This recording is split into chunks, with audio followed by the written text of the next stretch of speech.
Alright, what's up everyone? Welcome back to another Dragon Ball Super Broly video. I know I've been bombarding you with a lot of Dragon Ball talk, but I love talking about it. What can you do? Today we're going to talk about the full spoilers that were released about a week ago when the movie premiered in Japan. Now I'm not going to hold anything back when it comes to the plot details and who shows up or what happens.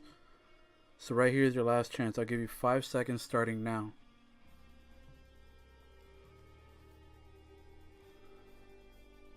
Okay, if you're still here, we're just going to jump right into it. I already read all the summaries, so I'm not going to act like I didn't.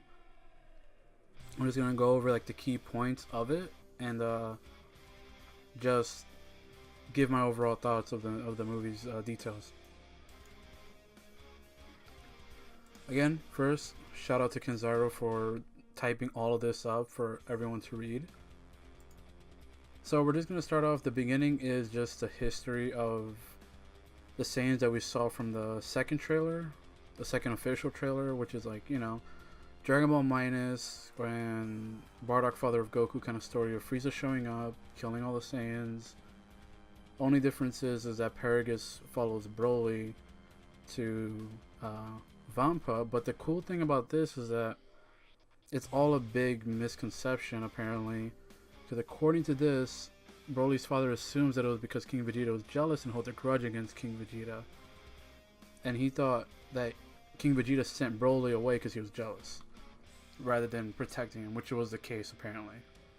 So that's a cool little detail that makes Paragus kind of misguided, but it gives him some more backbone to his character. And it seems like yeah, it's not much. It's more Dragon Ball Minus stuff with Gine and Bardock. And they do seem to keep the Bardock finale when he goes to fight Frieza by himself, but you know, dies in the process. So that's just the beginning, which makes sense.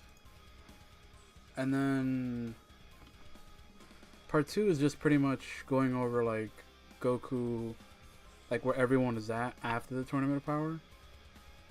And Goku and Vegeta are just, you know, sparring, blah blah blah. Bulma wants to be younger. And that's pretty much it. Frieza has a wish, but it doesn't seem like there was no direct translation as to what he wanted to wish for. Some says cooler was mentioned, which I hope so. I doubt it though.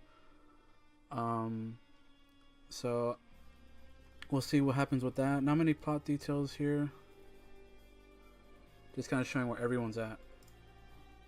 And then this is where the meat of the story happens.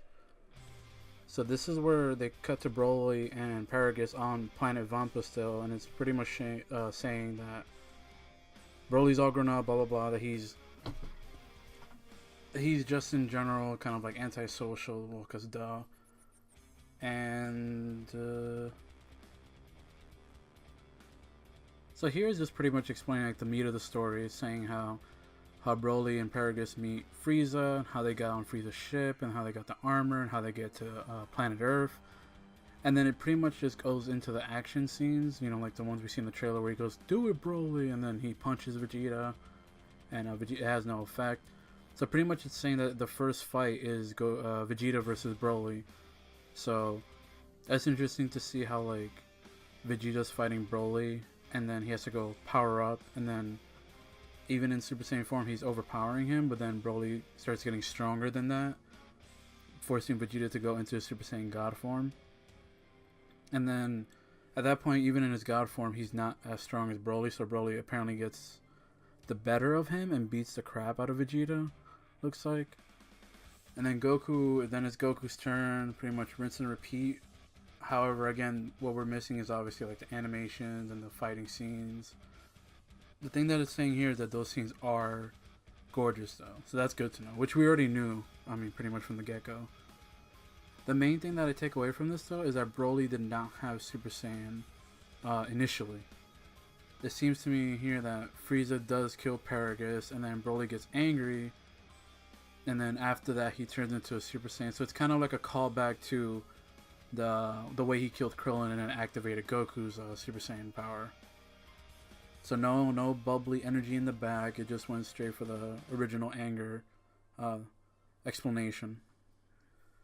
And the finale. So Goku and Vegeta cannot handle Broly, so Goku decides to instant transmission Vegeta out of there to go to Piccolo and Bulma, and this is like what everyone wants. This was what everyone was rumoring, hoping for, yada yada. So they decide that fusion is the way to beat Broly. Obviously, Vegeta doesn't want it, but it kind of goes over the same fusion reborn beats of the first fusion being the fat one. They do add more, which by making it the thin Gogeta, which is something we haven't seen before. So third is correct, but not perfect. And the fourth try is the perfect fusion. Jesus, they got so many opportunities to fuse. Anyway, so then Gogeta goes back to fight Broly, and they see Frieza now in his golden form barely being able to keep up with Broly. And then Gogeta saves him. So, cool thing about this is that Gogeta does start in base form. And then he slowly builds up to go to Super Saiyan, to Super Saiyan Blue. There's no Ultra Instinct in this movie, and it does put up to debate whether or not he goes Super Saiyan God or Super Saiyan 1, or like, you know, Super Gogeta like the Janemba movie. It doesn't say here, even it says there, I'm not sure if he went Super Saiyan God. So, Gogeta Super Saiyan Blue is just outright stronger than Broly, and he's about to beat him, but the other character, Chile, the like little green girl, teleports her and Broly away from the battle. So then Goku finds Broly after the fight, and then he brings him food, blah blah blah. And then the cool thing about this is that Goku finally accepts his Saiyan heritage by going, by the way, I am Son Goku, otherwise known as Kakarot. Usually it's, oh, I'm a Saiyan raised on Earth, my name is Goku, or, you know, I'm not Kakarot, only my friends call me that, or whatever, you know. The only person that ever called him that has been Vegeta. So this is the first time he's embracing his, like, heritage from, Here's a quick post-production thing. I consider this one the second one, actually. The first one being when Frieza killed Vegeta in the Namek Saga. But anyways, back to the video. Bye. Going over all the details and my overall thoughts is I'm super excited for the movie. It seems like half the movie is going to be the battle versus Broly. The first half being, you know, the story based kind of half. What is interesting to know is that I did a video a while back. I mean, I'm not an original. I'm pretty sure other people did the same thing, or thought of the same thing. But I did think that this movie was combining all three of the movies that were being put out in theaters for some reason. That were to me was always random and weird. That they decided to put Bardock, the father of Goku, and then Fusion Reborn, and then Broly, the legendary Super Saiyan in theaters. It was weird that they chose those three specifically. And I always thought that that was like part of the plan for this new movie. So to me it makes sense now reading all of this that they did combine all three of them into one. So the first act is pretty much Bardock, the father of Goku / Dragon Ball Minus, and the entire final battle is Broly, the legendary Super Saiyan, and Fusion Reborn, going even so far as to you know, messing up the fusion a couple times, obviously because Vegeta hasn't tried it before. Another interesting thing was that I read elsewhere was that the scene from the third trailer where Whis is shown to be quote-unquote fighting Broly is just Whis biding time for them to fuse.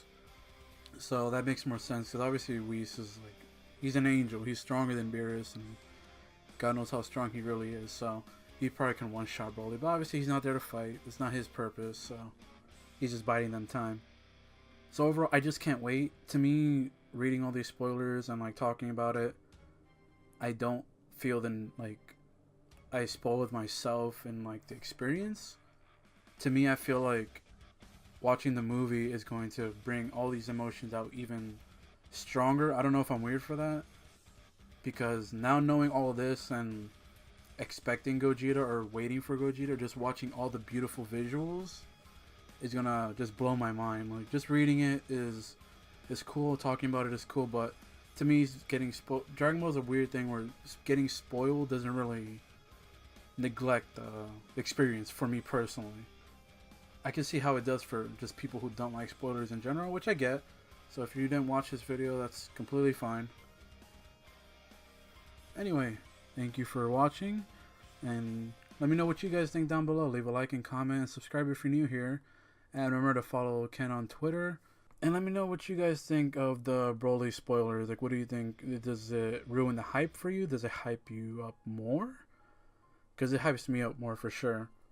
All my social media links will be down below in the description. So is a link to this Twitter page and this post. So hope everyone has a great night. Alright, bye guys.